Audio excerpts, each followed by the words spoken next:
Hello friends, आप लोग को MG24 क्लासेस में स्वागत है। जैसा कि थंबनेल में दिख रहा most important GK GS 1000 question, तो उसका आज तीसरा प्रैक्टिस सेट है। 2 प्रैक्टिस सेट करवा चुके हैं जिसमें 30 जीके का है और 20 साइंस। ये जीके सेंट्रल जीके है। सभी एग्जाम के लिए ये क्वेश्चन महत्वपूर्ण है। जितना भी गवर्नमेंट एग्जाम है, JSSC CGL, SSC CGL, Jharkhand का कोई भी एग्जाम हो, बिहार का कोई भी एग्जाम हो, सभी में महत्वपूर्ण है ये क्वेश्चन। वीडियो में अंत तक बने रहिए, आपको सभी क्वेश्चन को याद करवाया जाएगा। चलिए क्वेश्चन पे आते हैं। फर्स्ट क्वेश्चन क्या बोला जा रहा है? बोला जा रहा है कि सूची 1 को सूची 2 के साथ सुमेलित कीजिए। ठीक है, सूची 1 को सूची 2 के साथ सुमेलित कीजिए। सूचियों को नीचे दिए गए कूट का प्रयोग कर सही उत्तर का चुनिए। पहला क्या है? धोलावीरा। तो धोलावीरा कहाँ है? तो कादिर टापू में। कहाँ है? यानी हड़प्पा स्थल है, ये आधुनिक नाम है। तो धोलावीरा कहाँ? कादिर टापू में है। राखीगढ़ी कहाँ है? तो राखीगढ़ी हिसार हरियाणा में। और भिरडाना, भिरडाना भी हरियाणा में है। और भोगवा, भोगवा गुजरात यानी सौराष्ट्र में। ठीक है, यानी आपके पास ए का क्या हो गया? तो 3। ए का 3 आपके पास सी ऑप्शन और डी में दिख रहा है। ठीक है, फिर राखीगढ़ी का हिसार हरियाणा, यानी आपके पास सी ऑप्शन में ए का 3, बी का 2, सी भिरडाना कहाँ? तो हरियाणा में। और भोगवा कहाँ? तो गुजरात यानी सौराष्ट्र में। चलिए नेक्स्ट क्वेश्चन को देखते हैं। 42 नंबर क्वेश्चन कहा जा रहा है कि बुद्ध की जीवनी की रचना बौद्ध साहित्य में विशेष है। तो ये किसमें है? बुद्ध की जीवनी की रचना बौद्ध साहित्य में विशेष है। तो ललित विस्तार।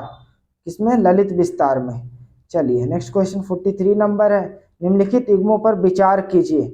और युग्म दिया हुआ दीवान अर्ज, आरिज ममालिक, कारखाना, वकील दर, धार्मिक संस्थान, अल सदर। उपयुक्त युग्म में से कौन सा सुमेलित है? ये पूछा जा रहा है कि कौन सा सुमेलित है। तो दीवान अर्ज का होता आरिज ममालिक, यानी ये सही है।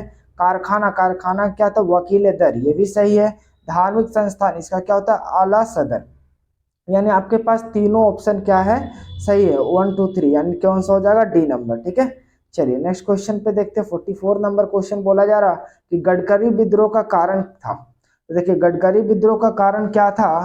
तो ये आपके पास पहले ऑप्शन को पढ़ लेते हैं। आपके पास बोला जा रहा ऑप्शन कि जमींदारों द्वारा गैर कानूनी करों की वसूली। ठीक है, फिर दूसरा ऑप्शन कहा जा रहा है जमींदारों द्वारा किसानों से बेगारी कराना एवं शारीरिक शोषण कराना। ठीक है, और सी ऑप्शन में सरकार द्वारा काश्तकारी अधिनियम पारित करना। ठीक है, तो कौन सा विद्रोह का कारण था ये पूछा जा रहा है। तो देखिए गडकरी विद्रोह जो हुआ था 1844 में हुआ था। गडकरी विद्रोह कब हुआ था? 1844 ईस्वी में हुआ था। किस कारण से हुआ था, पहले इस चीज को समझते हैं। तो ये जो आपके पास कोल्हापुर राज्य में गडकरी जो वंशगुप्त सैनिक जाति थे, वहां पर मराठा के दुर्ग में सैनिकों के रूप में काम करते थे ये लोग गडकरी। ठीक है, जो गडकरी लोग रहते थे वहां पर कोल्हापुर में। तो वहां पर क्या हुआ था कि इन लोगों को छटनी करने लगा था, मतलब हटाने लगा था। सैनिक के रूप में काम करते थे, वह छटनी करने लगा। तो बेगारी के डर से क्या हुआ? गडकरियों ने विद्रोह कर दिया। ठीक है, तो बस देखिए यहाँ पर बोला हुआ कि बेगारी करना, पर यहाँ पर बेगारी करना क्या बोला है आपके पास? जमींदारों द्वारा किसानों से। तो ये जमींदारों द्वारा किसान से नहीं हुआ था, ये मराठों के द्वारा हुआ था। तो इसलिए ये भी ऑप्शन नहीं होगा। और जमींदारों द्वारा गैर कानूनी करों का वसूली, ये भी नहीं होगा। सरकार द्वारा काश्तकारी अधिनियम पारित करना, ये भी नहीं होगा। तो यानी इनमें से कोई नहीं। ठीक है, चलिए नेक्स्ट क्वेश्चन को देखते हैं। 45 नंबर क्वेश्चन बोला जा रहा है कि ब्रिटिश सरकार द्वारा बंगाल के विभाजन को किस वर्ष रद्द किया गया था? तो बंगाल का विभाजन को किस वर्ष रद्द किया गया था? तो 1911 ईस्वी में। चलिए 46 नंबर क्वेश्चन कहा जा रहा है कि कांग्रेस में इनमें से किसने समाजवादी दृष्टिकोण को प्रतिनिधित्व किया था? ठीक है, तो किसने प्रतिनिधित्व किया था? तो नरेंद्र देव ने किया था। कांग्रेस में इनमें से किसने समाजवादी दृष्टिकोण को प्रतिनिधित्व किया था? तो नरेंद्र देव ने किया था। 47 नंबर क्वेश्चन कहा जा रहा है निम्नलिखित कथनों पर विचार करते हुए असत्य कथन का चयन कीजिए। यानी निम्नलिखित कथनों पर विचार करते हुए असत्य कथन का चयन कीजिए। इसमें कौन सा असत्य है? तो मिजोरम और नागालैंड में लोकसभा की सीटें समान है। तो ये आपके पास सही है। मिजोरम और नागालैंड में जो है लोकसभा की सीटें क्या है? समान है। फिर दूसरा बोला जा रहा है सभी केंद्र शासित प्रदेश में लोकसभा की सीटें समान है। तो ये जो है गलत बोला जा रहा है। हमारे पास केंद्र शासित प्रदेश कितना 8 है, जिसमें सभी का लोकसभा सीट समान नहीं है, इक्वल नहीं है, ठीक है। और उत्तर प्रदेश में लोकसभा की सर्वाधिक सीट है, ये भी सही है, यानी ए और सी सही है। और डी ऑप्शन का उपयोग में से कोई नहीं, पर यहाँ पर क्या बोला, असत्य चुनना, तो असत्य हमारे पास कौन सा हो गया, सभी केंद्र शासित प्रदेशों में लोकसभा की सीटें समान है। ये जो कहा जा रहा है ये गलत है, क्योंकि सभी में केंद्र शासित प्रदेश में लोकसभा की सीट समान नहीं होती। चलिए नेक्स्ट क्वेश्चन को देखते हैं। 48 नंबर कहा जा रहा है कि निम्नलिखित कथनों पर विचार कीजिए। भारतीय संविधान सरकार को लोकहितकारी कार्य करने हेतु अधिकार प्रदान करता है। दूसरा है, समाज की आकांक्षाओं एवं उनके लक्ष्यों की अभिव्यक्ति को सुनिश्चित करने का दायित्व तो सरकार का होता है। तो पहला और दूसरा दोनों कथन क्या है, सत्य है, यानी पहला दूसरा, यानी ऑप्शन क्या हो गया, सी। फिर से सुन लीजिए 48 नंबर, निम्नलिखित कथनों पर विचार करें। भारतीय संविधान सरकार को लोकहितकारी कार्य करने हेतु अधिकार प्रदान करता है। फिर समाज की आकांक्षाओं एवं उनके लक्ष्यों को अभिव्यक्तियों को सुनिश्चित करने का दायित्व तो सरकार का होता है। तो उपयुक्त कथनों में से कौन सा सत्य है, तो दोनों क्या है, सत्य है।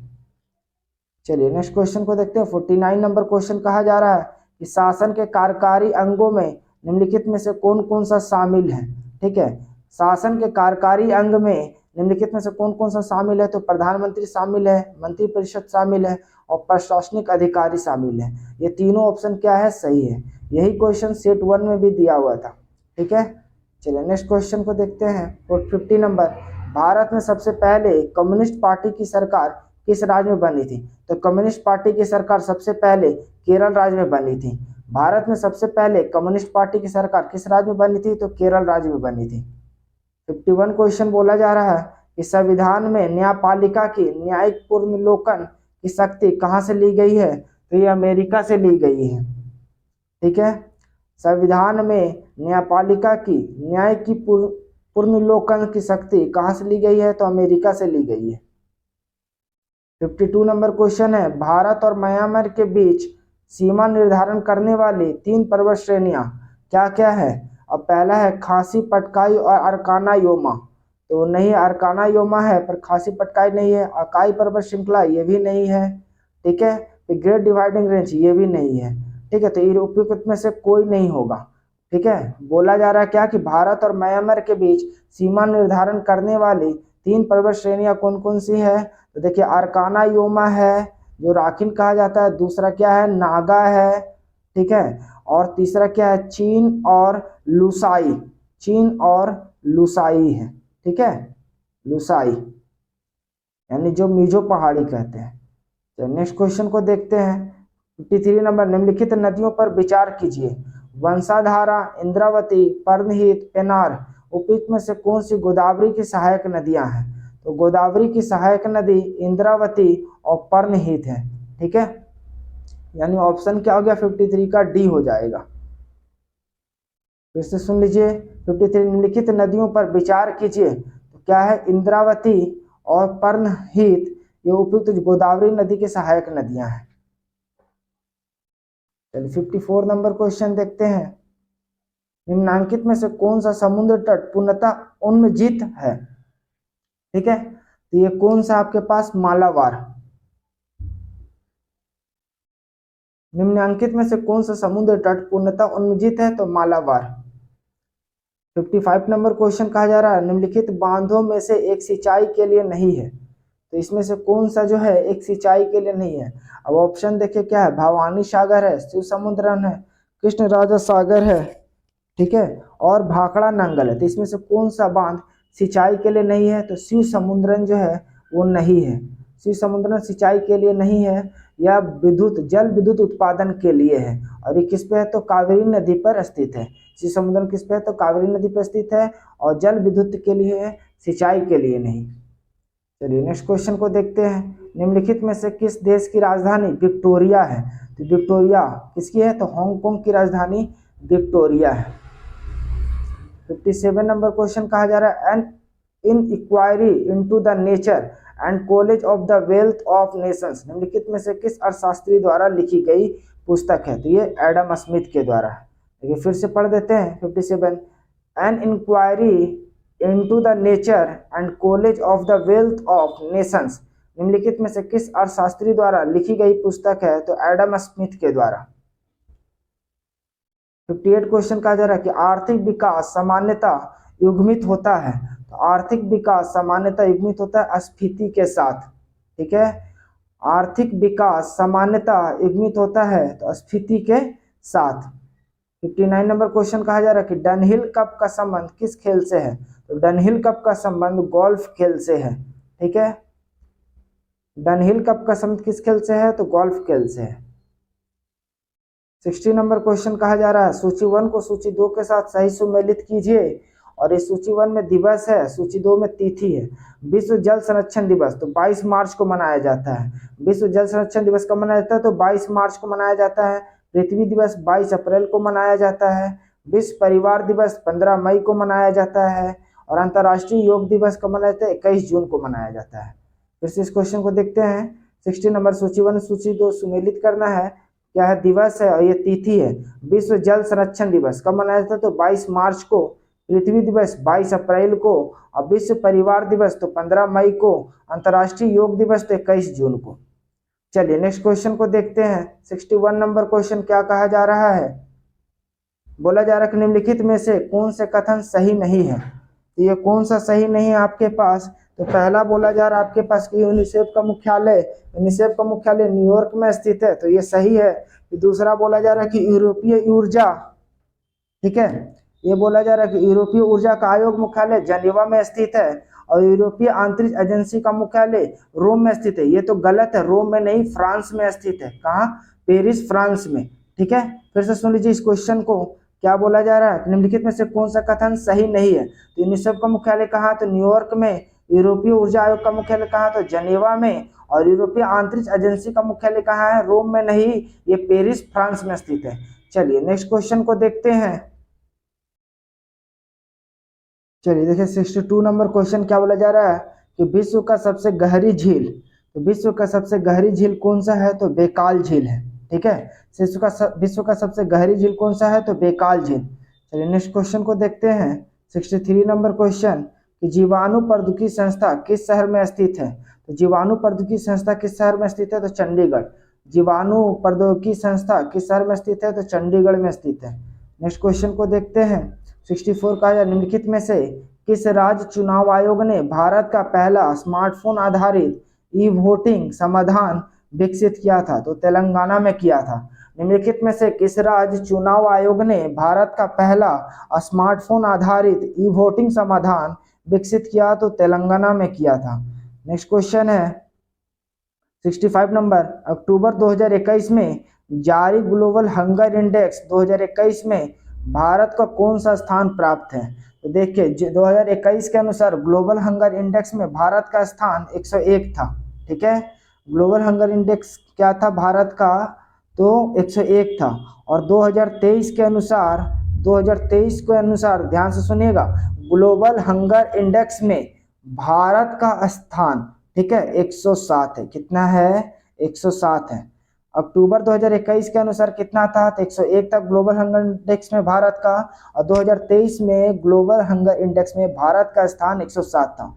और भी आप लोग सुन लीजिए इंडेक्स में भारत का स्थान, जैसे अगर वर्ल्ड प्रेस, सभी हम 2023 पे बोल रहे हैं क्योंकि करंट है 2023 पे। ठीक है, तो वर्ल्ड प्रेस फ्रीडम इंडेक्स, ठीक है, भारत का स्थान 161 है। फिर से सुनिएगा ध्यान से, वर्ल्ड प्रेस, ठीक है, वर्ल्ड प्रेस फ्रीडम इंडेक्स में भारत का स्थान कितना है, 161। ठीक है, लॉजिस्टिक परफॉर्मेंस इंडेक्स में भारत का स्थान कितना है, 38। ठीक है, चलिए और सुन लीजिए ध्यान से, इकोनॉमिक्स फ्रीडम में कितना है, तो 121। फिर ग्लोबल यूनिकॉर्न में कितना भारत का स्थान, तो 3 है। ग्लोबल यूनिकॉर्न में कितना भारत का स्थान, 3 है। ठीक है, वर्ल्ड मोस्ट पॉपुलेशन में भारत का स्थान पहला है, दूसरा चाइना का, तीसरा यूनाइटेड स्टेट। ठीक है, मोस्ट पॉपुलेशन में पूछेगा तो भारत का स्थान क्या हो जाएगा, पहला। अच्छा, मोस्ट क्रिमिनल में कंट्री में पूछेगा तो भारत का स्थान 77। ठीक है, भारत का स्थान कितना है क्रिमिनल में, तो 77 है। अच्छा, अगर बोला जाए वर्ल्ड हैप्पीनेस इंडेक्स में खुशहाली में, तो भारत का स्थान कितना है, 126। भारत में खुशहाली में इंडेक्स में कितना है, तो 126 है। ठीक है। और ग्लोबल जेंडर गैप इंडेक्स 2022 के अनुसार 135 है, ठीक है, भारत का। तो चलिए नेक्स्ट क्वेश्चन को देखते हैं। अच्छा, जितना आप लोग को अगर जैसा लगता है कमेंट में बताइएगा, और भी रिलेटेड चाहिए ऑप्शन से तो वो भी बता सकते हैं, वीडियो लंबा हो जाने के कारण नहीं बताते हैं। चलिए देखिए नेक्स्ट क्वेश्चन कहा जा रहा है 66, वर्ष 2021 में अर्थशास्त्र के क्षेत्र में नोबेल पुरस्कार प्राप्त करता में निम्नलिखित में से कौन सा शामिल नहीं है। तो देखिए अर्थशास्त्र के क्षेत्र में नोबेल पुरस्कार प्राप्त करता कौन सा नहीं है, तो दुमित्री मुराटोवा नहीं है, ये शांति के क्षेत्र में इनको मिला था, ठीक है। दुमित्री मुराटोवा को किसके लिए, शांति के लिए मिला था। और यहाँ अर्थशास्त्र के क्या है, तो डेविड कार्ड को मिला है, जोशुआ एगिस्ट को मिला, गुइडो इम्बेंस को मिला, ठीक है। नेक्स्ट क्वेश्चन क्या है, हाल ही में प्रकाशित पुरस्कार राइटिंग फॉर माय लाइफ के लेखक कौन है, तो रस्किन बॉन्ड है, ठीक है। हाल ही में प्रकाशित प्रकाश राइटिंग फॉर माय लाइफ के लेखक कौन है, रस्किन बॉन्ड है। चलिए 68 नंबर क्वेश्चन देखिए क्या बोले जा रहा है कि विश्व का पहला पृथ्वी विज्ञान उपग्रह गुआंगमू किस देश ने लॉन्च किया था। तो गुआंगमू किस देश ने लॉन्च किया था, तो ये आपको किया था, ठीक है, चीन ने किया था। विश्व का पहला पृथ्वी विज्ञान उपग्रह गुआंगमू किस देश ने लॉन्च किया, तो चीन ने किया। 69 नंबर क्वेश्चन बोला जा रहा है कि भारतीय नौसेवा प्रोजेक्ट सी बर्ड के तहत एशिया का सबसे बड़ा नेवल बेस कहाँ बन रही है। तो ये कहाँ पर बन रही है आपके पास, तो ये कारवार कर्नाटक में बन रही है। भारतीय नौसेवा प्रोजेक्ट सी बर्ड के तहत एशिया का सबसे बड़ा नेवल बेस कहाँ बन रही है, तो कारवार कर्नाटक में। भारत के 70 नंबर, भारत के नए लेखा महानियंत्रक कौन बने हैं। भारत के नए महानियंत्रक कौन बने हैं, इस बार तो अभी तो गिरीश चंद्र मुर्मू है, पर ऑप्शन में यहाँ लिया हुआ है दीपक दास, तो पहले के समय का होगा दीपक दास, फिलहाल अभी कौन है, गिरीश चंद्र मुर्मू महानियंत्रक, ठीक है। चलिए नेक्स्ट क्वेश्चन को देखते हैं। अब देखिए 30 क्वेश्चन जीके का हो गया है, अब सामान्य विज्ञान 20 क्वेश्चन है। तो इस क्वेश्चन को देखते हैं। 71 नंबर क्वेश्चन क्या कहा जा रहा है कि प्रसरप तरंगों के बारे में निम्नलिखित कथनों पर विचार कीजिए, ठीक है। और कथन दिया हुआ है आपके पास, प्रसरप तरंगों के बारे में निम्नलिखित कथनों पर विचार कीजिए। ये कीड़ों को नष्ट कर देती है, सही है। ये कपड़ों में धूल हटाकर उन्हें साफ कर सकती है, तो ये भी सही है तरंग दैर्घ्य के बारे में। फिर इनका उपयोग बीमारियों के उपचार के लिए किया जा सकता है, तो ये भी सही है। ये स्वचालित दरवाजों को नियंत्रित कर सकती है, यानी चारों ऑप्शन सही है, ठीक है। पूछा जाए कौन सा सही है, तो आपके पास सभी सही हो जाएगा, ठीक है। फिर से सुन लीजिएगा, प्रसरप तरंगों के बारे में निम्नलिखित कथनों पर विचार कीजिए। ये कीड़ों को नष्ट कर सकता है, सही है। ये कपड़ों से धूल हटाकर उन्हें साफ कर सकता है, सही है। इनका उपयोग बीमारियों के उपचार के लिए किया जा सकता है, ये भी सही है। और ये स्वचालित दरवाजों को नियंत्रित कर सकती है, तो यह भी सही है, यानी ऑप्शन क्या हो जाएगा, सभी सही, डी। चलिए नेक्स्ट क्वेश्चन है 72 नंबर, 50 डिग्री सेंटीग्रेड का मान फ़ारेनहाइट स्केल में क्या होता है। तो देखिए डिग्री सेंटीग्रेड से फ़ारेनहाइट में चेंज करने के लिए फॉर्मूला होता है F-32 divisible by 9 equal to C/5, ठीक है। अब इसी पे आप रिप्लेस कीजिएगा, जैसे यहाँ पर 50 डिग्री सेंटीग्रेड है, यहाँ 50 रिप्लेस कीजिएगा, तो 50/5 कीजिएगा, तो आपके पास क्या मिलेगा, 10 मिलेगा। फिर 10 को 9 से गुना कीजिएगा तो 90 हो जाएगा, और ये -32 है तो इधर आएगा तो +32 हो जाएगा। अब जब जोड़िएगा 90 और 32 को, तो आपके पास 122 डिग्री फ़ारेनहाइट होगा, ठीक है। यानी 50 डिग्री सेंटीग्रेड का मान फ़ारेनहाइट स्केल पे क्या होगा, तो 122 डिग्री फ़ारेनहाइट होगा। और रिलेशन क्या मिला मेरा, तो F-32/9 इक्वल टू C/5, ठीक है। चलिए नेक्स्ट क्वेश्चन को देखते हैं। प्रकाश में वस्तुएं दिखाई पड़ती है, ठीक है। 73 कहा जा रहा है कि प्रकाश में वस्तुएं दिखाई पड़ती है तो प्रकीर्णन के कारण, ठीक है ना। चलिए नेक्स्ट क्वेश्चन है माइक्रोस्कोप 74, माइक्रोस्कोप के लेंस निम्न प्रकार के होते हैं तो उन तुद्दर के कारण होता है, ठीक है। माइक्रोस्कोप के लेंस निम्न प्रकार के होते हैं तो उन तुद्दर के कारण होता है। 75 नंबर क्वेश्चन कहा जा रहा है प्रतिवर्ती विद्युत धारा के दिष्ट विद्युत धारा में परिवर्तित किया जाता है, प्रतिवर्ती विद्युत धारा के दिष्ट विद्युत धारा में परिवर्तित किया जाता है तो रेक्टिफायर में किया जाता है। ठीक है, रेक्टिफायर में प्रतिवर्ती विद्युत धारा को दिष्ट विद्युत धारा में परिवर्तित किया जाता है तो रेक्टिफायर में। अब देखिए ऑप्शन है डायनेमो, तो ये यांत्रिक ऊर्जा को विद्युत ऊर्जा में बदलता है। मोटर विद्युत ऊर्जा को यांत्रिक ऊर्जा में बदलता है। और ट्रांसफार्मर जो है हाई वोल्टेज को मतलब लो वोल्टेज में और लो वोल्टेज को हाई वोल्टेज में कन्वर्ट करता है, ट्रांसफार्मर का काम है। ठीक है, चलिए नेक्स्ट क्वेश्चन है 76 नंबर, निम्न युग्म में से कौन सा एक प्रतिकण युग्म है? तो इलेक्ट्रॉन जो है पॉजिट्रॉन है, यही आपके पास एक कण प्रतिकण युग्म है। 77 नंबर क्वेश्चन कहा जा रहा है कि जल का वाष्प में परिवर्तन कहलाता है। तो देखिए जल का वाष्प में बनना फिर वाष्प पे जल बन जाएगा, तो ये हमारा क्या कहलाता है? भौतिक परिवर्तन।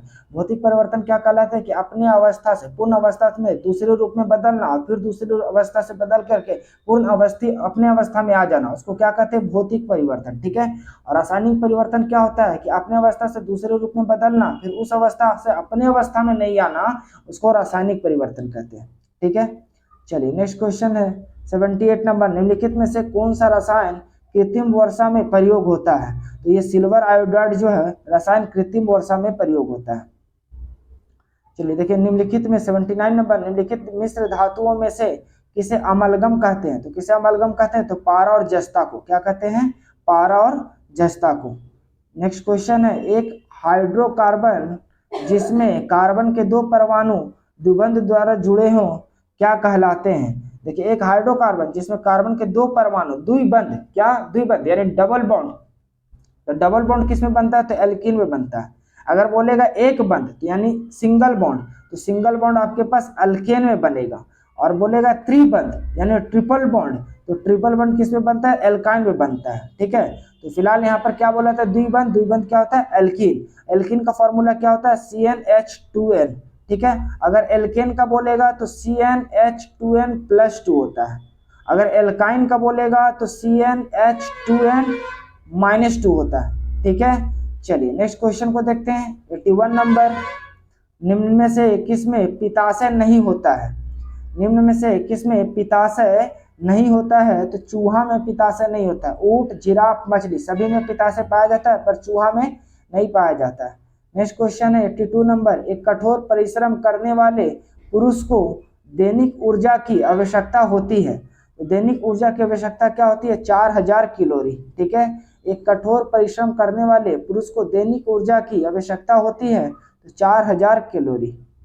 नेक्स्ट क्वेश्चन कहा जा रहा है 83 नंबर, यदि एक पिता का रक्त A और माता का रक्त वर्ग O है तो बताइए कि उनके पुत्र का निम्नलिखित में से कौन सा रक्त वर्ग हो सकता है? जब पिता का रक्त वर्ग A होगा और माँ का रक्त वर्ग O होगा तो उसके पुत्र को या तो A होगा या तो O होगा। तो अब ऑप्शन में A तो है नहीं कहीं, तो O है, तो क्या हो जाएगा? आंसर O हो जाएगा। ठीक है, अच्छा ए बी रक्त समूह को क्या कहते हैं? सर्वग्राही मतलब लेने वाला, और ओ को क्या कहते हैं? सर्वदाता यानी वो सभी को दे सकता है। और ए बी किसी को दे नहीं सकता, सिर्फ ए बी को दे सकता है और लेने के लिए सबसे ले सकता है। ठीक है, चलिए नेक्स्ट क्वेश्चन को देखते हैं 84 नंबर, निम्न में धूल के कौन से घटक दमा पीड़ित रोगियों के लिए समस्या पैदा करते हैं? ये कौन सा है जो समस्या पैदा करेगा? तो अकार्बनिक कण और पराग कण। ठीक है, फिर से सुन लीजिएगा 84 नंबर, निम्न में धूल के कौन से घटक दमा पीड़ित रोगियों के लिए समस्या पैदा करते हैं? तो अकार्बनिक कण और पराग कण। नेक्स्ट क्वेश्चन है 85 नंबर, निम्नलिखित में से कौन सा जीव पोषण की मृत जीविका विधि पर निर्भर होता है? तो कौन सी मृत जीविका पर आधारित होता है? तो एग्रिकस। ठीक है, फिर से सुन लीजिएगा, निम्नलिखित में से कौन सा जीव पोषण की मृत जीविका विधि पर निर्भर होता है? तो एग्रिकस होता है। ठीक है, चलिए नेक्स्ट क्वेश्चन है 86 नंबर क्वेश्चन, बोला जा रहा है कि निम्नलिखित में से कौन सा भाग वनस्पति और जंतु दोनों ही कोशिकाओं में पाए जाते हैं? तो दोनों ही कोशिकाओं में पाए जाएंगे कौन सा? तो कोशिका कला, कोशिका द्रव और केंद्रक। ठीक है, निम्नलिखित में से कौन सा भाग वनस्पति और जंतु दोनों ही कोशिकाओं में पाए जाते हैं? तो कोशिका कला, कोशिका द्रव और केंद्रक। नेक्स्ट क्वेश्चन है 87 नंबर, युग्मक संलयन के परिणाम स्वरूप क्या बनता है? तो द्विगुणित युग्मनज बनेगा। ठीक है, क्या बोला जा रहा है कि युग्मक संलयन के परिणाम स्वरूप क्या बनता है? तो द्विगुणित युग्मनज बनता है। नेक्स्ट क्वेश्चन कहा जा रहा है 88 नंबर, निम्नलिखित में से कौन सा एक मानव शरीर में मलेरिया परजीवी प्लाज्मोडियम के लिए क्रिया का स्थान नहीं है? तो ये कौन सा नहीं है आपके पास? तो ब्रिक जो है नहीं है। ठीक है, फिर से सुन लीजिए क्वेश्चन क्या बोला, निम्नलिखित में से कौन सा एक मानव शरीर में मलेरिया परजीवी प्लाज्मोडियम के लिए क्रिया का स्थान नहीं है? तो ये कौन सा नहीं है? तो ब्रिक है। नेक्स्ट क्वेश्चन है 89 नंबर कि नासा का न्यू होराइजन्स मिशन निम्नलिखित में से किसके अध्ययन से संबंधित है? तो ये किससे संबंधित है? तो कुइपर बेल्ट के पिंड से, कुइपर बेल्ट के पिंड से संबंधित है। ठीक है, और लास्ट क्वेश्चन है डिजिटल स्काई प्लेटफॉर्म निम्नलिखित में से किससे संबंधित है? तो ये किससे संबंधित है? विमान संबंधित शिकायतों के ऑनलाइन पंजीकरण से संबंधित है। ठीक है, फिर से सुन लीजिए क्या बोला जा रहा है कि डिजिटल स्काई प्लेटफॉर्म निम्नलिखित में से किससे संबंधित है? तो ये आपके पास विमान संबंधित शिकायतों के ऑनलाइन पंजीकरण से संबंधित है। ठीक है, चलिए ये आपका समाप्त हो गया 50 क्वेश्चन। वीडियो अगर पसंद आया हो तो वीडियो को लाइक करें और अपने दोस्तों के साथ ज़्यादा से ज़्यादा शेयर करें, और अगर अभी तक चैनल को सब्सक्राइब नहीं किए हैं तो कर लें। और जैसा भी हो आपको कमेंट में ज़रूर बताएं कि वीडियो कैसा लगा और इसमें क्या सुधार करना है। धन्यवाद।